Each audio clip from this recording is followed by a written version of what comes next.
1 Samuel, capítulo 17, versículo 2, diz assim: Saul e os israelitas reuniram-se e acamparam no vale de Elá, posicionando-se em linha de batalha para enfrentar os filisteus. Os filisteus ocuparam uma colina e os israelitas outra, estando o vale entre eles.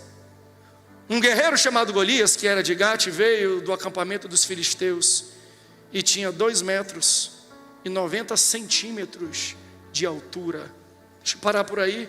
Vou pular agora para Mateus capítulo 5, versículo 13, que diz assim: vocês são o sal da terra, mas se o sal perder o seu sabor, como restaurá-lo? Não servirá para nada, exceto para ser jogado fora e pisado pelos homens. Se você ama a palavra de Deus, diga: eu amo a Bíblia. Tome seu assento, por favor, dando glória a Deus e aleluia. Bem-vindo à série de mensagens Sal da Terra e Luz do Mundo. Essa série de mensagens que nós iniciamos aqui em nossa igreja, ela vai ser um balizador para tudo que nós vamos viver nesse ano como igreja. Porque o tema da série de mensagens é o tema do ano inteiro para a nossa igreja. Então Deus, creio que Ele vai usar todos os pregadores, todos os louvores, tudo que for ministrado a partir de agora, nessa série de mensagem. Preste bastante atenção, abra o seu coração e dê ouvidos, porque Deus vai te dar instruções para todo o ano de 2024, e você será sal da terra e luz do mundo, para a honra e para a glória do nome do Senhor. Eu não sei se eu vou ter tempo de ministrar tudo que eu queria ministrar nessa noite, mas terça-feira é a nossa cooperação na nossa regional. Vem aqui que eu vou dar continuidade àquilo que eu estou ministrando nesse local. Jesus vai te chamar de sal e de luz. Hoje eu quero me ater ao primeiro título que Jesus te dá, chamando de sal. Eu quero compartilhar talvez algumas coisas interessantes acerca do sal, porque um dos meus hobbies é cozinhar. Vocês já viram a Nayane postando ou eu falando aqui. E para um homem que gosta de cozinhar, não existe nada melhor do que fazer um bom e velho churrasco. Já tem gente dando glória a Deus e aleluia. Tem gente que fala assim: o pastor saiu do espírito para a carne em 30 segundos. Quem sabe sobre churrasco vai entender. E por mais que a gente veja no YouTube vídeos que vão ensinar de outra maneira, não caiam nessa cilada. Churrasco bom, que tem brasa, tem que ser com sal grosso. Eu vi gente fazendo: não, pegue um sal de cozinha iodado. Não serve.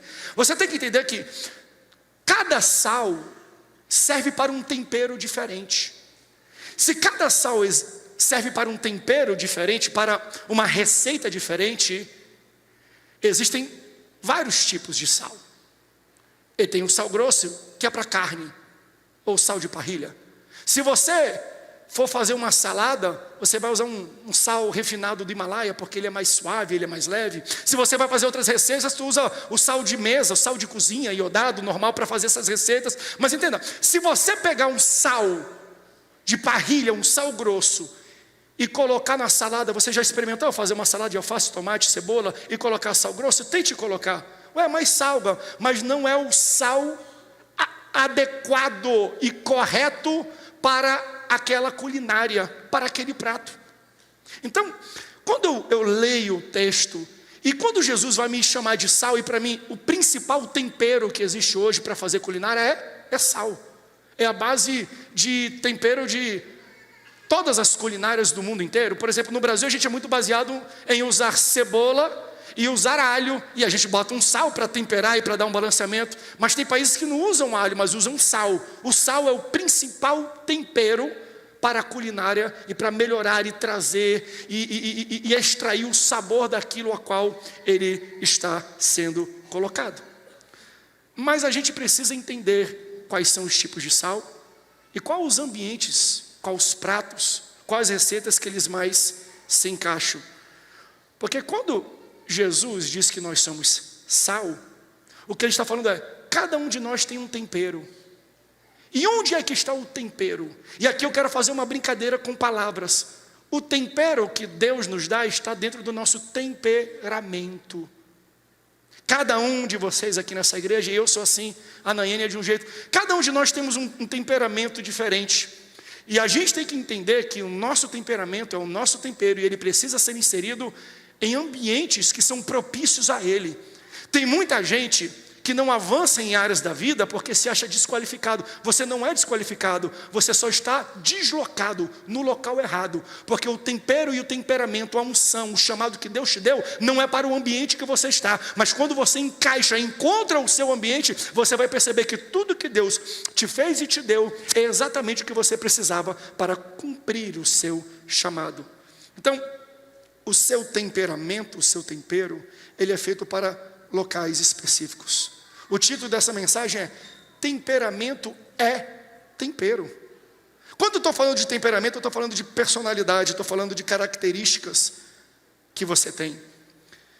Porque se você nasceu nesse tempo, Deus te formou e te colocou na terra porque era necessário a sua presença. Vocês não estão aqui de passeio. Se Deus formou vocês, cada um de nós recebeu de Deus, e Deus nos propôs um chamado, e nos propôs algo para fazer, e junto com esse chamado, Ele nos dá habilidades e capacidades, mas também nos dá identidade.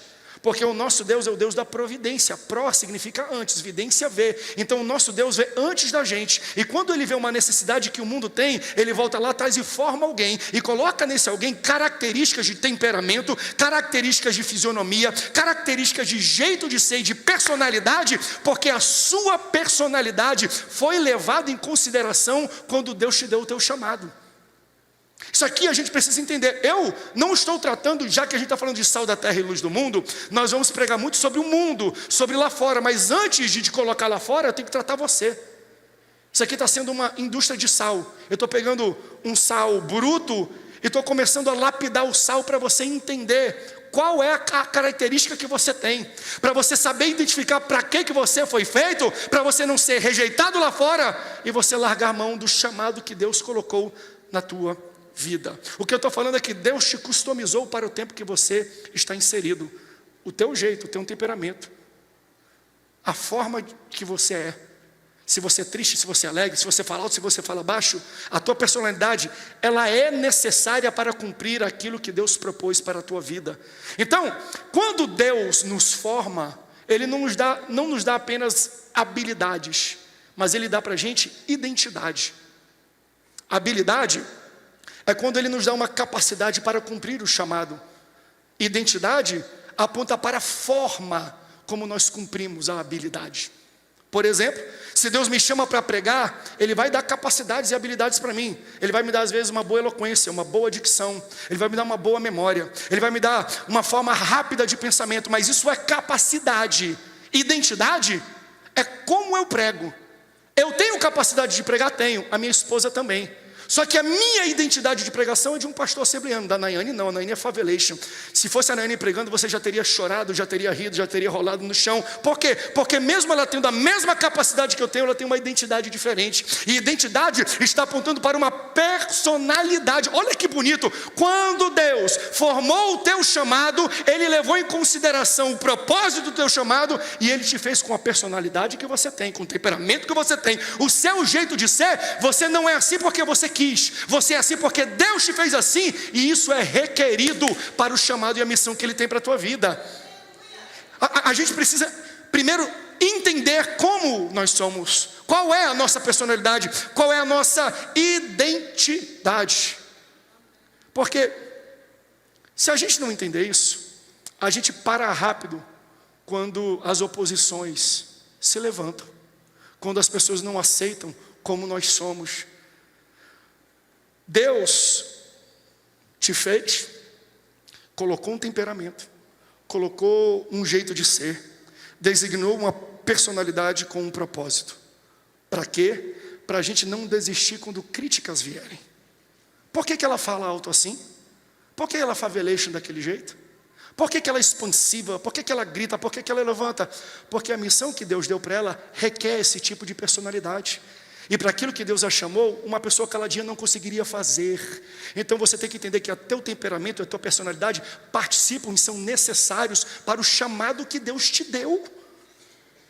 Não pare por causa das críticas a tua personalidade, porque também vão ter outras pessoas caladinhas que conseguem fazer o que gente expansiva não consegue fazer. Tem gente que é calculista, tem gente que é estratégica, tem gente que é mais acuada, e eles são daquele jeito porque é necessário essa personalidade para cumprir o propósito que Deus deu para essas pessoas. Então a gente tem que começar a entender e parar de criticar por que Deus criou as pessoas assim. Sabe por que a gente critica? Porque a gente não sabe qual é a função delas. A gente fala mal da forma das pessoas porque a gente não entende a função a qual Deus deu para as pessoas. Sabe por que algumas pessoas são caladinhas? Porque esta é a característica necessária para eles cumprirem todas as responsabilidades que Deus colocou no prato delas.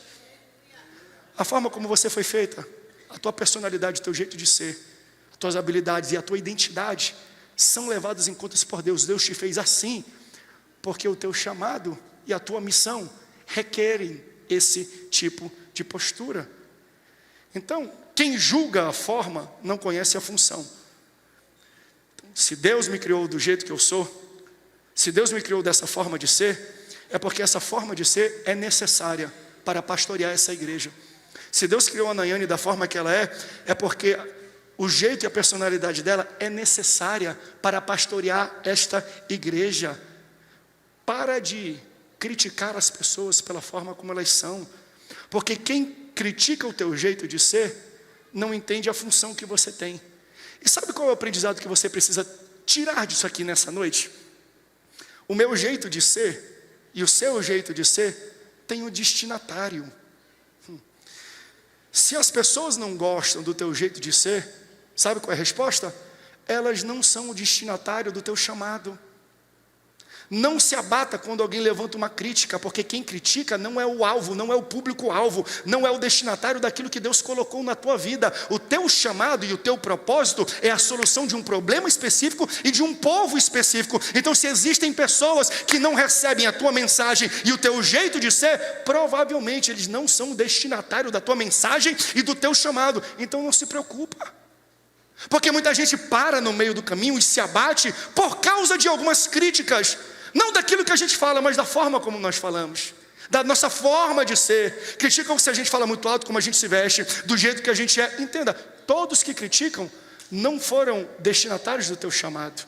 E não tem nada a ver, elas não estão erradas e nem você está errado. Isso só significa que vocês não foram chamados uns para os outros.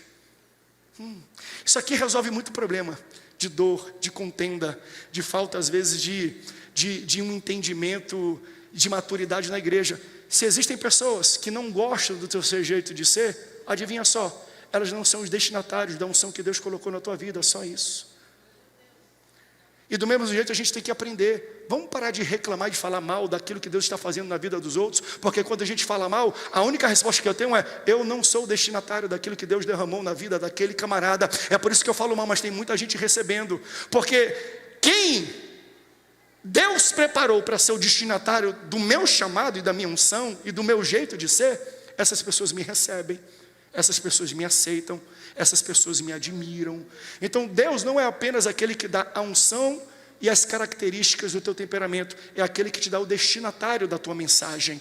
Lembra quando ele manda o Pentecostes, estavam todos no cenáculo? Deus não mandou apenas o Espírito Santo e as línguas estranhas e o poder. Deus mandou o público, as pessoas que vinham de todos os lugares do mundo para a festa que estava acontecendo, ouviram a mensagem que Deus enviou. O Deus que te criou é o Deus que deu para você a unção e é o Deus que vai dar o destino e o público que você vai ativar essa unção com eles. Se alguém fala mal, é porque não são os destinatários daquilo que Deus fez. Então, quem critica o teu formato não é alvo do teu chamado. Você não é assim porque você quer. Você é aqui assim porque Deus te fez assim. E se não gostam disso, você não foi feito para essas pessoas. Eu falei aqui no culto da tarde, e eu até misturei os nomes, que eu falei Maria Joaquina, né? Mas Maria Joaquina é do Carrossel. Acho que é Carlota Joaquina, uma coisa assim. Que é a moça que era esposa de um imperador, né? Eu estou falando besteira, a minha sogra de Petrópolis, eu não sei a história do Brasil. Mas ela, quando saiu do Brasil, não se agradava do Brasil, voltando para Portugal, ela estava no barco e ela pegou as suas sandálias, os seus sapatos e bateu e falou assim: ó, dessa terra eu não levo nem pó. A gente, que frase dura, essa frase é da Bíblia. A Bíblia nos ensina, se você vai até alguém e você está levando uma mensagem para essa pessoa, e essa é uma mensagem de libertação, e essa pessoa não recebe a mensagem, ei, pega o teu sapato, bate o pó, porque ele não é destinatário da unção que Deus colocou na tua vida. Não pare por causa de críticas e não pare por causa de levantes. Se Deus te deu uma mensagem, Ele vai te dar um destinatário. Se Deus te deu uma unção, Ele vai te dar um público-alvo. Vão ter pessoas que vão criticar no meio do caminho, e adivinham o quê? Eles não são o alvo ou o destinatário da mensagem que Deus te deu. Então, às vezes a gente tem que parar um pouco de ficar se desculpando na nossa forma de ser, porque quando a gente faz isso, a gente está criticando a capacidade do Criador que nos fez assim.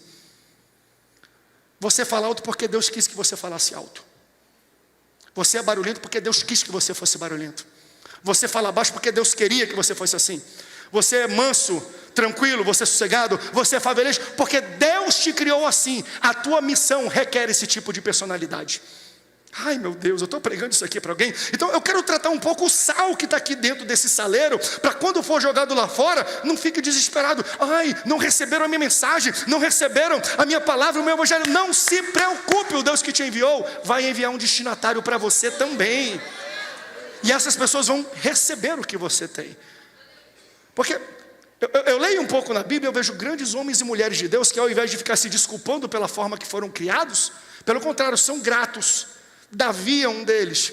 Davi, ele fala em Salmo 139, versículo 14 assim, ó: tu me criaste no íntimo tu criaste o íntimo do meu ser e me teceste no ventre da minha mãe. Versículo 14: eu louvo porque me fizeste de modelo especial e de modo admirável. Tuas obras são maravilhosas. Eu olho para mim e digo isso com convicção. Ele está olhando no espelho e quando ele olha, eu falo assim: gostei do que eu estou vendo, Senhor. O teu trabalho é admirável, o teu trabalho é maravilhoso e eu estou convicto disso. Muito obrigado por me fazer da forma como eu fiz. Não queira ser outra pessoa a não ser você mesmo. Deus te fez desse jeito porque existem destinatários e pessoas esperando você do jeito que você é. Eu não posso ser do jeito que o Benihim é, que o pastor Ribeiro é. Por quê? Porque o pastor já fez o pastor Ribeiro para ele ser ele, e Deus me fez para ser eu. E se Deus me fez assim, com essas características e com a minha personalidade, é porque existem pessoas que estão esperando a mensagem que eu, do meu jeito e da minha característica, vai transmitir. Então eu tenho que ser grato a Deus pela forma como Ele me fez, pela minha função, pelo meu propósito. Porque propósito, gente, não se escolhe, se submete. Sabe, eu não sou pastor porque eu quis, porque eu escolhi. Deus fez assim, Deus designou assim, e eu quero me submeter à vontade eterna e plena do Senhor. Então você entende? Quando Deus criou você e te deu um chamado, Ele não consultou terceiros. Por que você acha que precisa da aprovação deles para exercer o teu chamado? Deus te criou, Deus te fez assim, você tem um chamado, comece a exercer. Deus vai colocar os destinatários, Deus vai trazer para você o público-alvo para você exercer aquilo que Ele te deu. Mas pastor, eu tenho uma personalidade forte, difícil, eu estou orando para Deus arrancar. Não ora não. Se você tem uma personalidade forte, Deus te fez com personalidade forte e vai te usar sim. Só que você vai ter que saber usar ela, vai ter que saber canalizar ela. É aquilo que eu falo: não ore para Deus arrancar essa personalidade, ore para Deus redimir essa personalidade.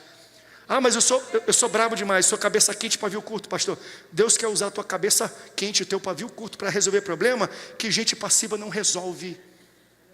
Deus te fez desse jeito porque Ele vai solucionar problemas no mundo e na igreja desse jeito. Davi, eu acabei de ler um texto que tem um gigante de 2,90 metros que desafia o povo. Quem é que enfrenta esse gigante? Davi. De primeira, a primeira vez que ele ouve, o cara já está dias desafiando alguém, chamando alguém para o duelo, e ninguém vai. Guerreiros treinados, guerreiros profissionais não vão descer para lutar contra Golias. Davi chega, de primeira ele ouve, ele fala: quem é esse incircunciso filisteu para falar essas bobagens contra o Deus vivo, o Deus de Israel? Eu vou lá descer e eu vou lutar contra esse cara. Cabeça quente, pavio curto. Pastor, Deus usa? Claro. Quem foi que derrubou Golias? Davi. Porque Deus levanta cabeça quente, pavio curto para lutar lutas que gente passiva não se levanta para lutar. Não ore para Deus arrancar uma personalidade do seu caráter. Peça para Deus redimir essa personalidade. Você é pavio curto e cabeça quente, é para você derrubar gigante e não para derrubar a mulher. não para ficar com raiva da família, é para você usar contra Satanás e não contra a sua casa, e não contra os seus. Você está entendendo o que eu estou falando? Porque às vezes o diabo quer fazer isso. Deus te dá uma personalidade assim, e ele quer deturpar esse tipo de personalidade e jeito de ser. Use isso para a honra e para a glória do nome do Senhor. Tudo e do jeito que Deus te teceu, do jeito que Deus colocou e moldou você, é necessário para a missão que Ele vai requerer na sua vida. Eu acho isso tão bonito. Eu várias vezes já compartilhei esse testemunho aqui. O meu pai, quando pastoreou no Amazonas, ele assumiu a igreja, ele tinha, acho que 27 para 28 anos, quando faleceu o pastor Alcebiades Vasconcelos. Depois de um tempo, com 34, 35, 36, ele entrou no desafio de compra de uma rede de televisão lá no norte. Só que a parcela mensal de pagamento dessa rede era 2,5 vezes, quase 3 vezes, a renda total da igreja. O que ele fez? Ele assinou um contrato de risco e hoje a Rede Boas Novas pertence à igreja.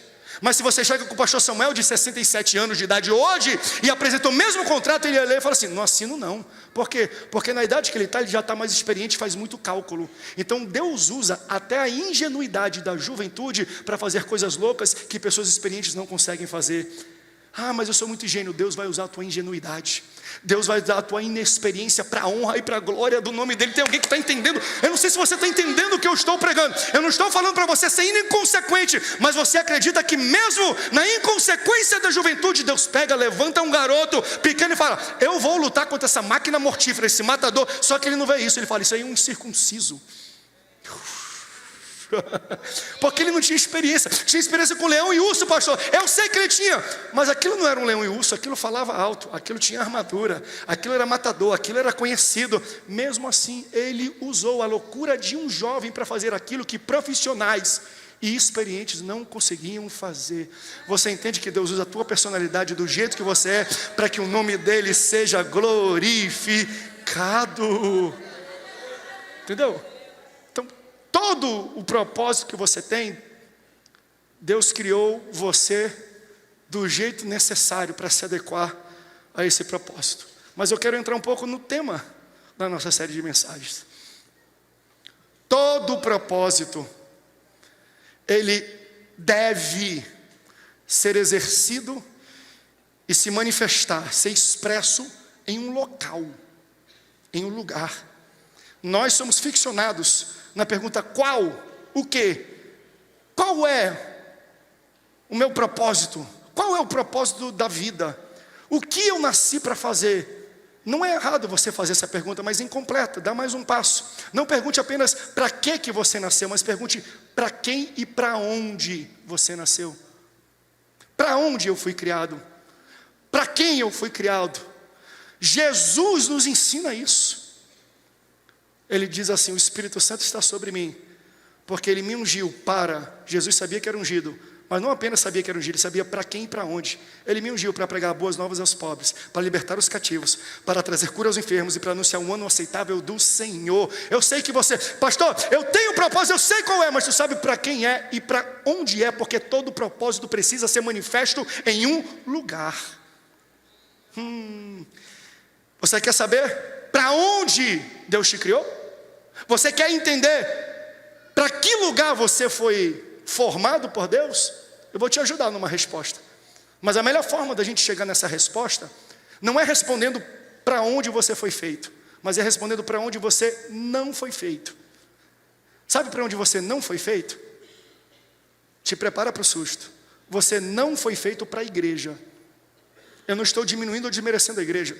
Veja, Deus usa a igreja para te formar, mas você não é formado para a igreja, você é formado para a rua, é formado para o mundo.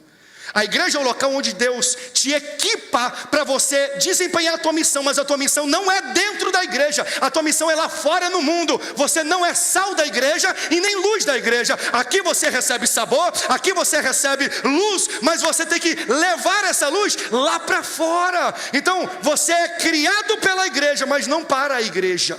Você é criada para o mundo. Sabe qual é o local onde você precisa exercer o teu chamado? Para o mundo, porque você foi chamado para lá. O teu propósito é para resolver um problema do mundo. E propósito é capacitação. Unção é capacitação para resolver um propósito específico, para solucionar um problema específico que está na rua, no seu trabalho, na sua faculdade, na sua família. Claro que alguns também são chamados para a igreja. Deus me chamou, e um dos segmentos ao qual Deus me chamou é para a igreja. Existem gigantes dentro do segmento religioso que nós precisamos derrubar, mas não é o único.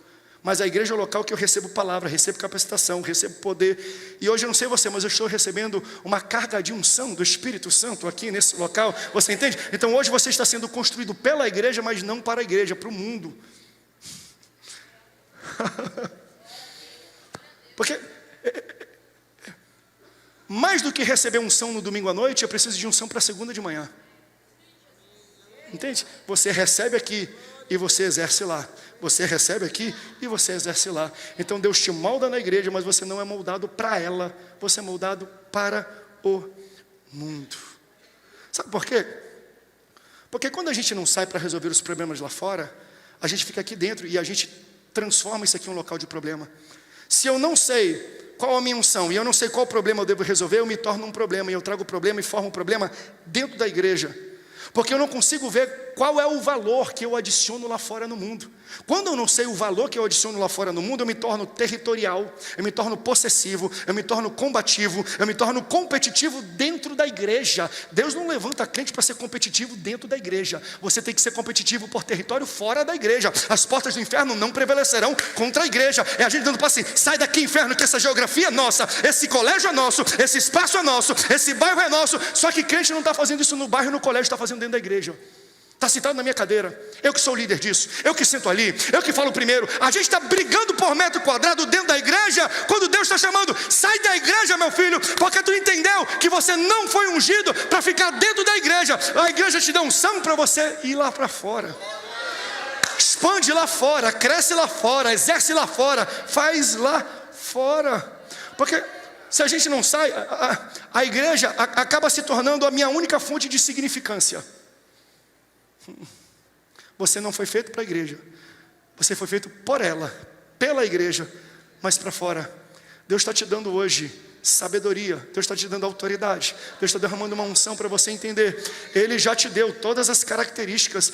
A tua personalidade, do jeito que você é justamente o que Deus precisa para você derrubar os gigantes onde você vive. Porque lugares escuros, gente, permanecerão escuros enquanto a luz não invade.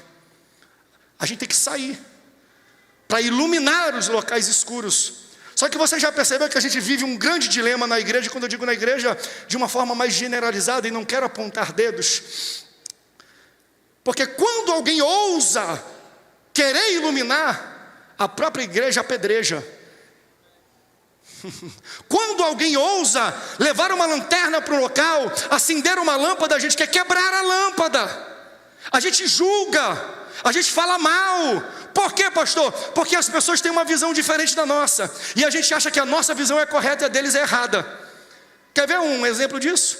Durante carnaval, eu acompanho pastores, líderes, e vi vários pastores fazendo, por exemplo, blocos evangelísticos de carnaval, onde eles invadiam os locais de carnaval, cantando não samba enredo, hinos enredos, dando folheto, orando para as pessoas, ungindo as pessoas, várias pessoas aceitando a Jesus. Meu irmão, pensa nas pedradas que essas igrejas levaram. Nossa igreja não fez isso. Por quê? Porque isso não faz parte da visão da nossa igreja. Mas só porque não faz parte da visão da nossa igreja, não quer dizer que é pecado e errado. Quando eu digo visão, e aqui vai uma rápida aula para você de liderança. Toda a igreja precisa ter uma missão, e nós temos, e a missão da igreja é a mesma. Nós transparecemos a nossa missão em 5 pontos. A nossa missão é adorar a Deus, manter comunhão com os irmãos, discipular os povos, evangelizar os povos e discipular os salvos, vigiar e orar até Jesus voltar. Você que está visitando é de outra igreja, está vindo lá e fala: mas pastor, da minha igreja também é a mesma missão. Claro, toda a igreja tem a mesma missão. O que nos diferencia é a visão. A visão é o veículo que nós usamos para a gente poder exercer e chegar na missão. Vou dar um outro exemplo para você entender visão como um veículo. A minha missão é ir para o Rio de Janeiro. Eu posso ir pela Dutra de carro, que é um veículo. Eu posso ir voando de avião por Guarulhos, não, já tem voo aqui em São José dos Campos. Eu vou aqui no SJK, eu posso ir de avião por ali, ou eu posso ir de barco pela água, pelo litoral. Veículos diferentes que atingem a mesma missão. Sabe por que a gente fica às vezes falando mal? Porque uma outra pessoa está usando um veículo diferente do nosso, e a gente acha que só o nosso vai levar para o destino. Toda a igreja está tendo uma boa visão e fazendo a missão que Deus está acompanhando e propondo para a gente. E aí sabe o que eu acho interessante? Isso aqui, gente, é para a gente começar a se regrar. Sabe por que as pessoas falam mal de igrejas que evangelizam no carnaval? Está aqui a resposta, eu já dei para você. Porque elas não são os destinatários daquela chamada. Sabe por que crente fica dentro da igreja, vendo gente fora da igreja, evangelizando lá fora e falando mal? Está na rave, está aqui. O cara está dentro da igreja, postando, falando mal de quem está fora da igreja, ministrando a palavra. Sabe por que você fala mal? Porque você não é o público-alvo, você não é o destinatário do chamado daquele rapaz, da unção daquele rapaz. Então, pergunte para alguém que um dia foi alcançado no evangelismo de carnaval, de festa, de fluxo, não sei qual nome você queira dar, de forró. Pessoas já foram alcançadas, já aceitaram Jesus, já construíram família. Tem muita gente que conhece pastores que estão no altar, que foram alcançados durante tempo de rave, tempo de carnaval. Pergunta para esse pastor se aquilo é relevante. Ele fala: André, é a coisa mais importante que tem, porque ele é o público e o destinatário da unção e do chamado daquelas pessoas. Não vamos apontar o dedo para pessoas que têm uma visão diferente da nossa. Eles estão fazendo a mesma coisa e vão alcançar a mesma visão, só que de uma forma diferente. Eles usam veículos diferentes. Tem alguém que está entendendo essa palavra? Então, quem fala mal é porque não é o público-alvo. Pastor, mas carnaval não presta. Ok, veja. Deus não nos chamou apenas para sermos críticos da cultura, mas Deus nos levantou para sermos cooperadores para a transformação dela. Entenda? Eu preciso de mais unção na segunda de manhã do que no domingo à noite, gente. Eu preciso de mais unção no meu trabalho do que aqui. Porque eu preciso de mais unção para me manter, e manter firme, manter o meu caráter, quando eu estou com pessoas fracas ao meu redor, do que quando eu estou na igreja. Eu preciso de mais unção para eu ser ético em ambientes onde todos estão corrompidos, do que na igreja. Não adianta a gente falar que a política brasileira é corrupta, não vai mudar a corrupção da política brasileira, só vai mudar quando nós nos infiltrarmos lá dentro. Aleluia. E eu sei que isso aqui é algo difícil. É muito fácil a gente estar aqui fora, apontando o dedo, falando, é tudo corrupto, não presta para nada. A nossa fala não muda. Se uma luz não entrar na escuridão, continuará em trevas. E eu sei que isso é um assunto sensível para a gente tratar, mas julgar de fora é fácil. Mas Deus nos ungiu para ser sal da terra e luz do mundo. Não tem como um sal salgar uma salada se ele não se impermear e ser jogado em cima dela.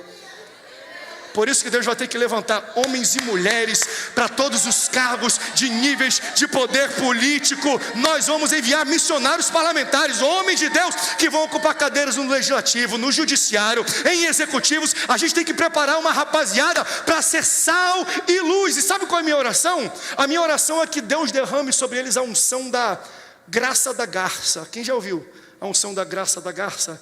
Graça da garça é a habilidade de manter as vestes limpas, pisando em meio à lama. Dá uma olhada para a garça. Vê o ambiente onde a garça está sempre no mangue, está sempre na lama, mas as suas penas, as suas vestes são sempre brancas. Senhor, derrama sobre pessoas aqui nessa igreja que tem esse sonho, a graça da garça. Nos coloca em locais imundos, mas que não venhamos sujar as nossas vestes, senão a gente não aprende a ser sal, a gente não aprende a ser luz. É lá fora, é no mundo que Deus está precisando, é nas ruas que Deus está precisando. E eu vou provar para você, já estou terminando. É na rua que Deus precisa dessa atuação. Nós lemos o texto aqui do início da batalha entre Davi e Golias, e eu quero trazer a sua atenção, não o que aconteceu, porque você já sabe. Ele chamou, ele desceu, ele jogou a pedra. Eu quero trazer a sua atenção nesse texto para onde aconteceu. 1 Samuel 17, versículo 2. Saul e os israelitas se reuniram e acamparam no vale de Elá, posicionando-se em linha de batalha para enfrentar os filisteus. Versículo 3 diz assim, os filisteus ocuparam uma colina, uma montanha, e os israelitas outra, estando no meio deles, entre eles, o vale. Me deixe contextualizar isso, porque nós estamos na geografia perfeita para uma aplicação disso aqui. Um exército israelita numa montanha, o filisteu noutra montanha e no meio um vale. O povo de Deus na Serra da Mantiqueira, o povo inimigo na Serra do Mar, e no meio, o local onde foi travada a batalha, um vale. Na Bíblia é chamado Vale de Elá, mas para a gente é chamado Vale do Paraíba. Por quê? Porque a nossa guerra não é dentro da igreja, é lá fora. O vale aqui é um local de trânsito. Ninguém vai andar com gado, com carroça carregando em cima de uma colina, de uma montanha. Pode ver, onde é que tem a Dutra? Está no vale, porque o vale é um local plano, fácil de andar, fácil de se transportar. Ninguém fica andando por monte. Claro que hoje nós fazemos túneis e tudo mais, naquele tempo não tinha essa tecnologia. Então o local mais simples de construir uma rua é num vale. Então, onde foi que Davi derrubou Golias? Na Dutra, na rua, no local de transporte, na rodoviária, no supermercado, na fila do banco, no dia a dia, no Uber, andando, no colégio. Você entende? Davi não derrubou Golias dentro da igreja, ele derrubou Golias no Vale do Paraíba. O teu chamado é construído na igreja, mas não é construído para a igreja, é construído para a rua. Pastor, e se não receberem a minha mensagem, eles não são destinatários dela. Não se deixe acuar e parar por causa de um levante e por causa de uma rejeição. Uma porta que se fecha não é rejeição, é direção de Deus. É só Deus te ensinando, essa não é a pessoa. Procure o local onde eu vou te usar para as pessoas que eu vou te usar. Jesus nos ensinou isso. Eu fui ungido para trazer e pregar as boas novas aos pobres. No tempo que os ricos questionavam, por que tu vai a eles? Jesus respondia, porque eu fui ungido para isso. Para onde Deus está chamando a nossa igreja. Aplicando o texto, está chamando ela para o vale. Você pode ficar de pé comigo? Toca aí. Eu quero cantar de novo. Eu clamo Jesus, porque essa música, ela fala o que eu estou ministrando. Meus irmãos, nós durante esse período e essa série, vamos mergulhar nisso. Porque muita gente fala assim, pastor, eu vou sair do meu trabalho porque eu não gosto do ambiente de trabalho. Não fica lá, Deus te colocou lá para fazer a diferença. Pastor, eu não gosto da ética de trabalho do meu segmento. É por isso que Deus te colocou lá.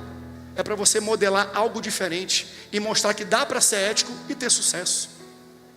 Não, pastor, e isso vale para todas as áreas. Deus precisa colocar a gente em locais difíceis para a gente ser um agente de mudança. Eu me preocupo, às vezes, e aqui eu não falo criticando, para mim, novamente, cada um tem uma visão. Outro dia, eu estava participando de um programa do Last Call, que é algo que eu ainda aprecio demais. Eu gosto de todas as visões que Deus dá, mas me questionaram, falaram assim, pastor, vocês têm uma igreja tão grande em São José dos Campos, por que vocês não constroem uma escola primária, enfim, ensino médio? A primeira resposta que eu dei foi, porque já tem gente fazendo.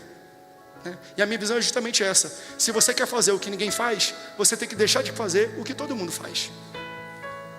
Mas aí me veio um outro pensamento, porque se nós abrimos escolas e fazer uma escola, e eu acho que são necessárias, mas entenda essa visão, não estou falando que é errado, é uma visão diferente. Eu vou abrir uma escola, vou botar professores, e eu vou cobrar uma mensalidade que 90% dos membros da nossa igreja não conseguem pagar.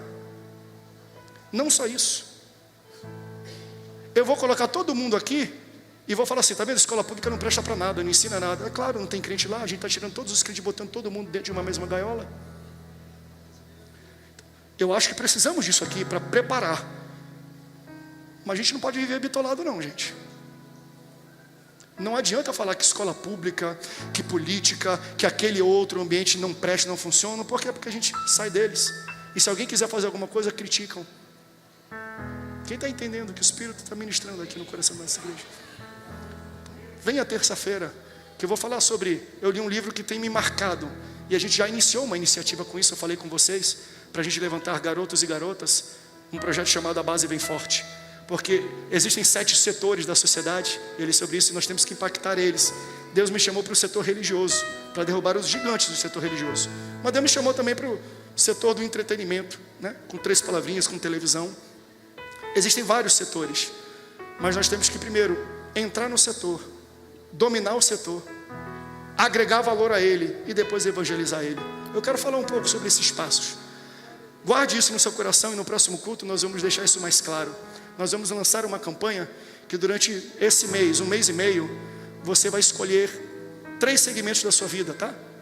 Pessoal, familiar, colegas, que é o povo do trabalho, e desconhecidos. Você tem esses 3 níveis de relacionamento. Você vai orar por familiares que não conhecem Jesus a partir de hoje. Mas no próximo culto a gente vai dar material físico, didático, para você acompanhar isso. Você vai orar por alguém da sua família que não conhece Jesus. Você vai orar por algum colega de trabalho, de convívio, de dia a dia, que não conhece Jesus. E você vai orar para Jesus por algum desconhecido que você nem sabe quem é, mas Deus já vai enviar para o teu caminho. Então você vai orar por essas pessoas e jejuar. E durante 1 mês, 1 mês e meio, você vai se aproximar intencionalmente dessas pessoas. E vai falar de Jesus. E a partir do mês lá de abril, de meio de abril para maio inteiro, todo domingo vai ser culto de colheita. Então nós vamos treinar e enviar vocês para ficar 1 mês e meio orando e convidando gente, evangelizando gente.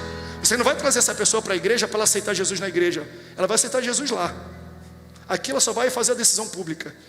É você. Deus não chamou você, vem aqui, você tem que ir lá para a igreja para você ouvir falar de Jesus, o pastor vai ouvir e vai converter. Não, é você que Deus quer usar para converter essa pessoa. É você que Deus vai usar para pregar para essa pessoa. Esse ano é uma decisão que Deus tem colocado no meu coração. Cada crente dessa igreja precisa ganhar uma alma, gente. E eu não falo isso para te desmerecer. Quantas almas você já ganhou e discipulou para Cristo? Se você já é crente há algum tempo, querido, um crente em 10 anos ainda não conseguiu, esse é o ano que Deus vai romper isso na sua vida. Então você vai orar por familiar, por colegas e por desconhecidos. 1 mês e meio falando de Deus para todo mundo, convidando todo mundo. A gente vai dar convite físico. Lá no meu condomínio, eu vou sair distribuindo em todas as casas. Tem gente que mora em prédio, andar por andar, moda para todo mundo. A gente vai explicar para vocês. E a gente vai falar assim, ó, todos os domingos de abril e maio, no horário X e X, venham que vai ter uma grande reunião e você é nosso convidado. E aí nós pastores aqui vamos orar, jejuar, para Deus nos dar palavras evangelísticas, para falar de Jesus, para a gente viver uma grande colheita, para a gente começar a entender qual é a temática e a prática do que Deus quer para o nosso ano. Não adianta a gente querer falar para todo mundo se a gente não faz dentro de casa. Mas antes entenda isso, eu quero preparar o teu coração. Deus já tem destinatários. Ele precisa da tua ação. Grande é a seara e poucos são os cearenses, né? Como diz poucos são os ceifeiros. O mundo está pronto, quem não está pronto é a igreja. Porque os ceifeiros vêm de dentro da igreja. Fala assim, tá pronto, tá grande a seara. Cadê os ceifeiros? Os destinatários do teu convite já estão prontos. Basta vocês convidá-los. Já tem gente querendo, eles não sabem, mas eles querem aceitar Jesus. Eles precisam, só que eles precisam que você os convide e ministre uma oração.